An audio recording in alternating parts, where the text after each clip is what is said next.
این هفته خبر تو خبر داره براتون از کابوس عظما که سرانجام به واقعیت پیوست و شد آنچه که نباید میشد.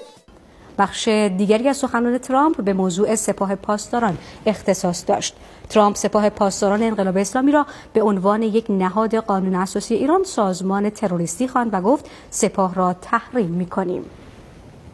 رئیس جمهور آمریکا برنامه دفاعی موشکی ایران را نیز تهدیدآمیز خواند و گفت باید این برنامه را تحت فشار قرار دهیم. به این ترتیب با بنایی مواجهیم که یکی از اصلی ترین ستونهاش تحریم شده و سقف 20 ستون هم دیگه تکلیفش روشنه دیگه. تندباد تحولات نقاب رو از چهره شیخ فری هم برداشت و حسن کلیدسازی که تا قبل از اون مدام به سپاه سیخ و سنبه میزد مجبور شد بره تو خط مجلسگویی سپاه. ما باید تجمیع قدرت رو از بین ببریم. با تجمیع قدرت در یک نهاد فساد درست میشه. هر کاری شما بکنید، اگر تفنگ و پول و روزنامه و سایت و تبلیغات همه یه جا جمع شد حتما فساده، شک نکنید. اینا فکر میکنن که سپاه پاسداران یک واحد نظامی است. سپاه پاسداران که یک واحد نظامی نیست. سپاه پاسداران در دل این مردم هست. سپاه پاسداران در همه روزهای خطر از منافع ملی ما دفاع کرده. سپاه نه محبوب ملت ایران هست، محبوب مردم عراق هم هست چون بغداد نجات داده، محبوب کردای عراق هم هست چون اربیل نجات داده، محبوب مردم دمشق و سوریه هم هست چون دمشق رو نجات داده. رئیس جمهور اعتدال نگو، آفتاب پرست بگو.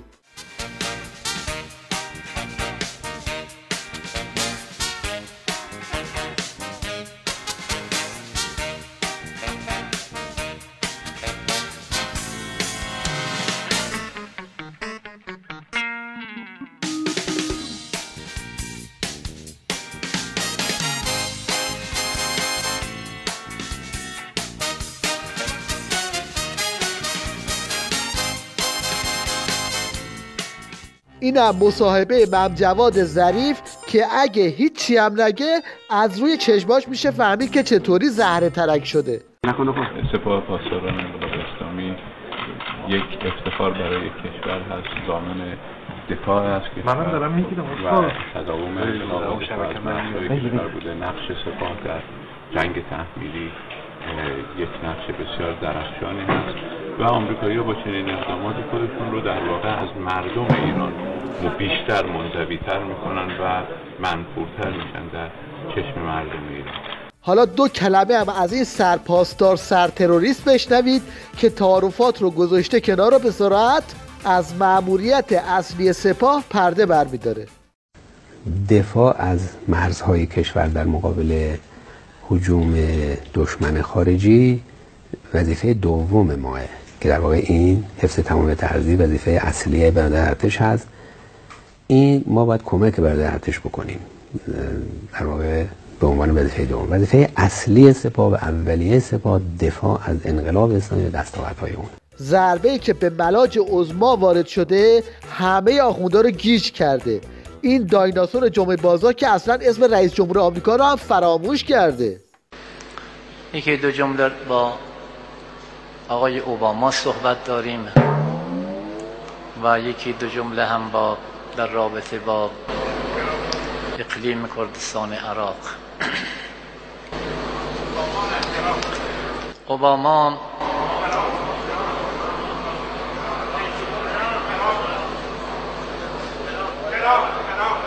ترامپ بله ترامپ. خلاصه ای که مهره‌های ریز و درشت نظام پارو برداشتن تا یه جوری قایق در هم شکسته رو نجات بدن، اما فایده نداره که نداره.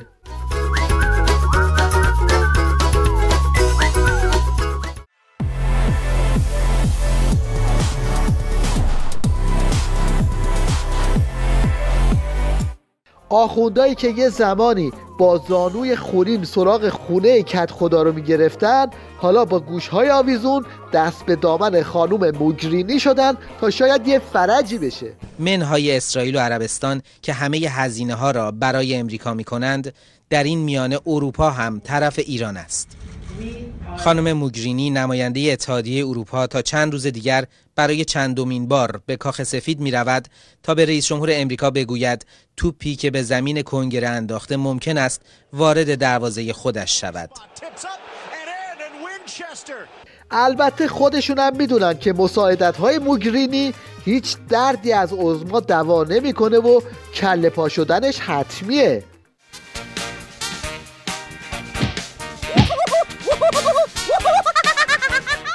اگر کسی سوال شده که تو این اوضاع شلمشوربا با ریزش بسیجی‌ها چی کار میخوان بکنن، پاسخ رو از زبون این واشرینگی نظام بشنوه.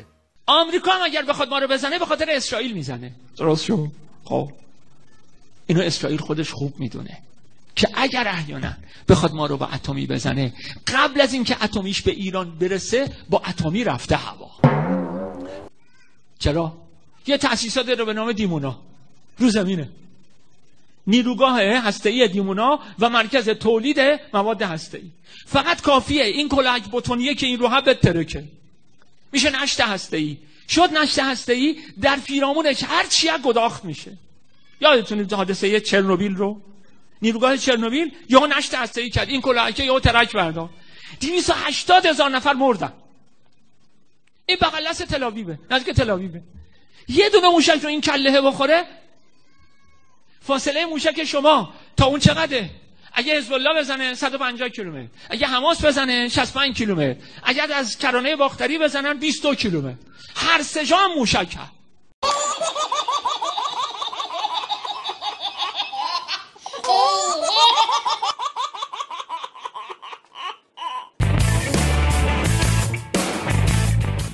طبق معمول بساط نمایش و رزمایش و سرمایش و این حرفا هم پهن کردن تا به خیال خودشون دشمنان نظام رو اساسی بترسونن. با توجه به شرایط امنیتی هم که امروزه در پیرامون کشورمان وجود دارد، خب ما رو انگیزه ما رو و جدیت ما رو در ایجاد آمادگی بیشتر بالا برده است و امروز هم که در این یگان هستیم، یکی از یگانهای اصلی مبارزه با ضد تروریسم ما هست که از قابلیت‌ها و آمادگی‌های بسیار بالایی برخوردار است در مقایسه با کشورهای دیگر که ما بازدید کردیم یا اونها اومدن از ما بازدید کردن، در تراز بسیار بالایی قرار دارد قابلیت‌ها و توانمندی‌های یگانهای ویژه نیروی انتظامی. از خیال و هارت و پورت و این حرفا که بگذریم، میرسیم به صحنه واقعی که یه چیزی تو این مایه هاست.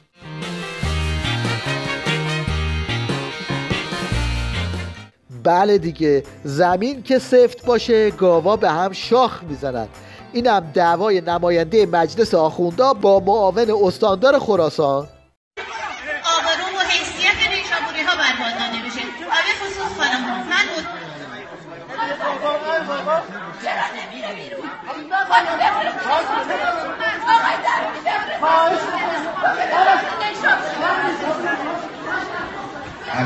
من به احترام مردم نیشابور به این جلسه صحبت دیگه ادامه نمیدم. بزبز قندی هم انداخت تو سربالایی شعور و طبق معمول بکسوات کرد.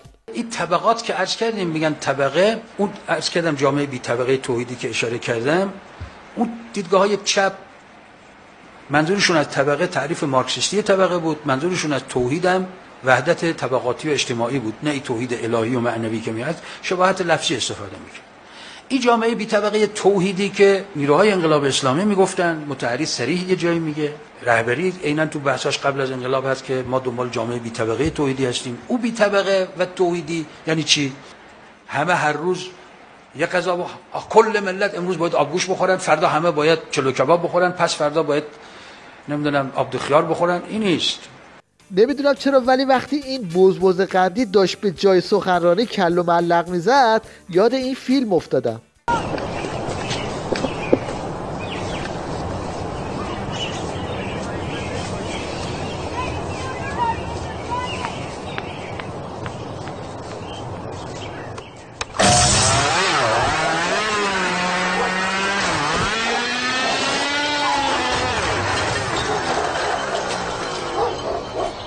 این شما و این هم یه فقره نرینه عمامه‌دار که حتی اجازه صلوات فرستادن رو هم به زنها نمیده.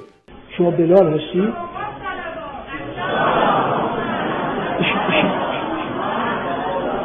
این خانم نبود؟ این خانم نبود خانم؟ مواظب محرم و نامحرم باش. حق نداری شما در میان این همه نامحرم بگید که صلوات نباید.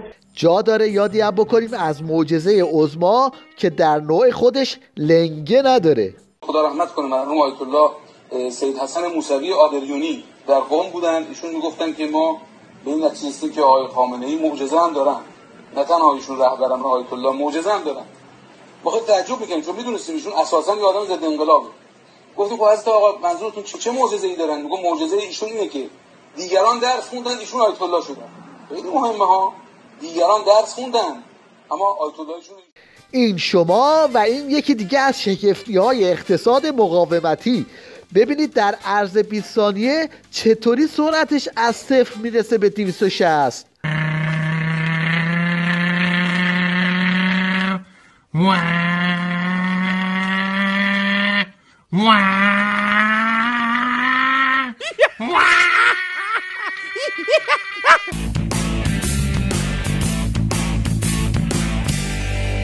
از اونجایی که بوی الرحمن نظام عالم و آدم رو برداشته، تیوی ریش هم رفته یه برنامه درست کرده درباره مرگ. از بیننده هاش هم خواسته بخوابن تو قبر باهاش تماس بگیرن.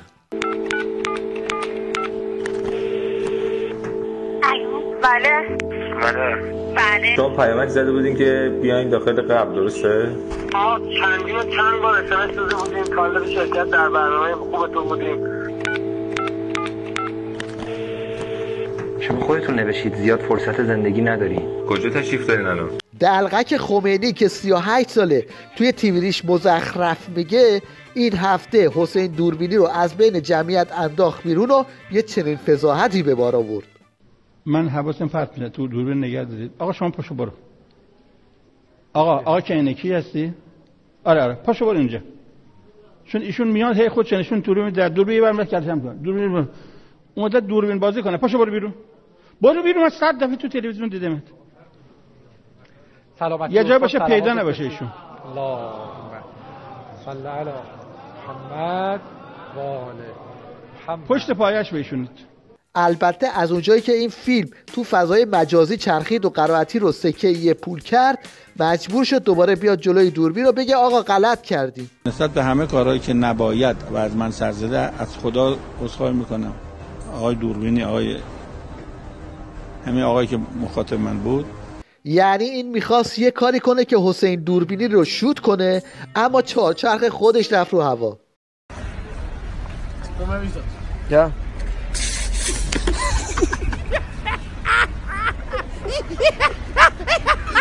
بازم سوتی دیگه‌ای در تیویریش و حضور روح برجام وسط گفتگوی تلویزیونی.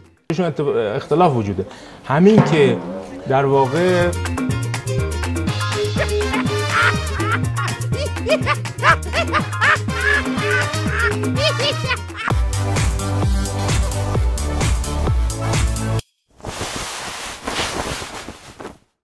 در پایان توجه شما رو به رکورد جدید در زمینه موزخوری جلب می‌کنیم که از شما می‌خوایم کلاً هیچ وقت امتحانش نکنید.